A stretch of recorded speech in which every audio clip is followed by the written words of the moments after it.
আলহামদুলিল্লাহি রাব্বিল আলামিন ওয়াল আকিবাতু লিল মুত্তাকিন আসসালাতু ওয়াসসালামু আলা সাইয়্যিদিল মুরসালিন ওয়া আলা আলিহি আসহাবিহি আজমাইন। শুকরিয়া কেবল সেই মহান সত্তার, যার হাতে রয়েছে জীবন মৃত্যুর বাগডোর এবং জীবিকার চাবিকাঠি। দুরূদ ও সালাম বর্ষিত হোক সে নাবির শানে, যার অনুসরণ অনুকরণ রয়েছে পার্থিব শান্তি এবং পরকালের মুক্তি। সম্মানিত শিক্ষার্থীবৃন্দ, আসসালামু আলাইকুম ওয়া রাহমাতুল্লাহ। 10 দিন কোরআন ক্লাসের আজকে তৃতীয় দিন। আজকে তৃতীয় দিনে আমরা হরফ শিখব মোট 6টি হরফ। এই 6টি হরফের শুরুতেই আমরা আপনাদেরকে পবিত্র কোরআন যাদের সামনে আছে তাদেরকে সুতার সাথে সম্পর্ক যেটা রয়েছে সেটাকে মার্ক করবেন। আজকে তৃতীয় ক্লাস শুরু করবেন ইনশাআল্লাহ। আমরা সবাই বোর্ডের দিক তাকাই। আমাদের এখানে আছে 6টি হরফ।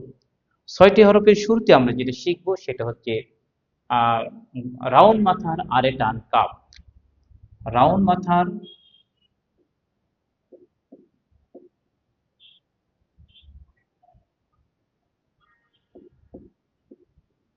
আরে টান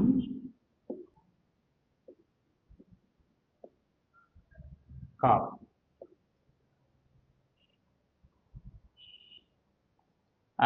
এখন আমরা শিখবো হচ্ছে এই 6টা হরফের প্রথম বর্ণটা। যেমন রাউন্ড মাথার আরে টান কাপ, আমরা খুঁজবো 15 পাড়ায়। 15 পাড়ায় 15টা সুতা টান দিয়ে আমরা পাড়ার শুরুতে লিখে রাখি রাউন্ড মাথার আরে টান কাপ। আমরা 21 বার করে যথানিয়মে পড়বো। রাউন্ড মাথার আরে টান কাপ, রাউন্ড মাথার আরে টান কাপ, রাউন্ড মাথার আরে টান কাপ। এরপর আমরা এখন কোরআনে খুঁজতে থাকি রাউন্ড মাথার আরে টান কাপ, রাউন্ড মাথার আরে টান কাপ, রাউন্ড মাথার আরে টান কাপ।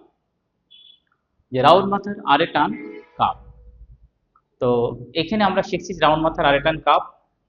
এই যে আমরা সবাই কাপ পেয়েছি। আর কাপ জবর কা, কাবজের কি, কাপ পেশ কু, আর কাপ সাকিন ক। কাপ জবর কা, কাবজের কি, কাপ পেশ কু, কাপ সাকিন ক। এরপর আমরা 16 নম্বর পাড়ায় দেখব। 16 নম্বর পাড়া আমরা খুঁজবে হচ্ছে গোল মাথা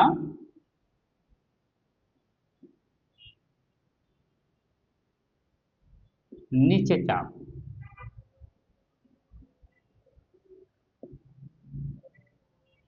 গোল মাথা নিচে চাপ মিম। গোল মাথা নিচে চাপ মিম। যেমন এই যে এই দিকে নিচ দিকে একটা চাপ থাকবে, সেটা শুরুতে আসুক আর মিডিলে আসুক, গোল মাথা নিচ দিকে যে চাপটা থাকবে এটা হচ্ছে মিম। আমরা সবাই লিখি গোল মাথা নিচে চাপ মিম, গোল মাথা নিচে চাপ মিম। 17 নম্বর পারা। এই 17 তো, হ্যাঁ 16, 17 না গো? আমরা 17 নম্বর পাড়ায় শুরুতে লিখি গোল মাথা নিচে চাপ মিম, গোল মাথা নিচে চাপ মিম। আমরা এখন মিম মার্ক করি। গোল মাথা নিচে চাপ মিম, গোল মাথা নিচে চাপ মিম। আমরা 17 পাড়ার শুরু থেকে শেষ পর্যন্ত শুধু মিমই খুঁজবো, এছাড়া অন্য কোনো হরফ আমাদের চেনা থাকলেও মার্ক করবেন ইনশাআল্লাহ।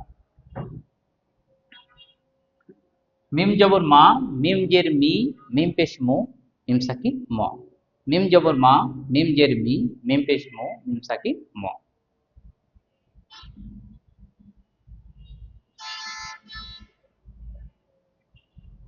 এরপরে আমরা লিখি যে গোল মাথা মাঝে প্যাস, গোল মাথা মাঝে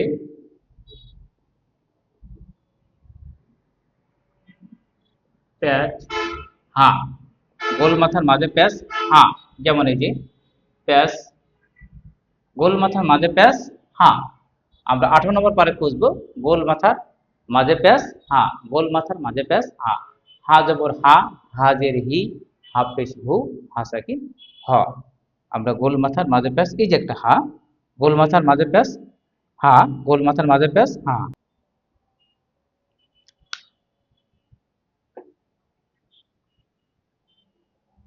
এবার আমরা 19 নম্বর পারা খুঁজবো। এবার আমরা 19তম পারায় আমরা খুঁজবো হচ্ছে লাম।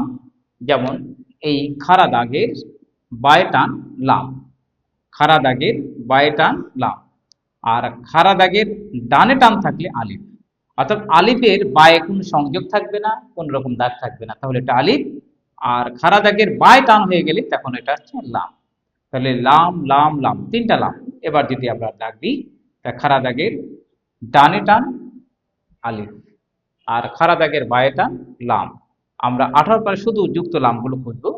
খাড়া দাগের বায়ে টান লাম, খাড়া দাগের বায়ে টান লাম, খাড়া দাগের বায়ে টান লাম। এবং 19 পরে আমরা খুঁজবো খাড়া দাগের ডানে টান আলিফ, অর্থাৎ বাম পাশে তার কোনো সংযোগ থাকবে না। খাড়া দাগের বায়ে টান লাম আর খাড়া দাগের ডানে টান আলিফ, বার সাথে কোনো সংযোগ থাকবে না আলিফের।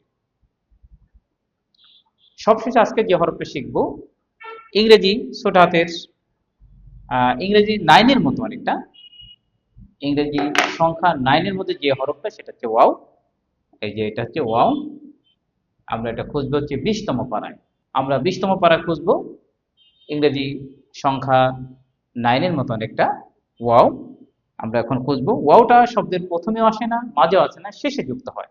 এই জন্য এই যে আমরা খুঁজতেছি, এই যে ওয়াও, ওয়াও, ওয়াও। আমরা এটা খুঁজতেছি 20তম পারায়। এই প্রতিটা পারায় প্রতিটা বর্ণ যদি আমি ফুলফিল মার্ক করি, ইনশাআল্লাহ আমরা কখনই হরফ ভুলবো না।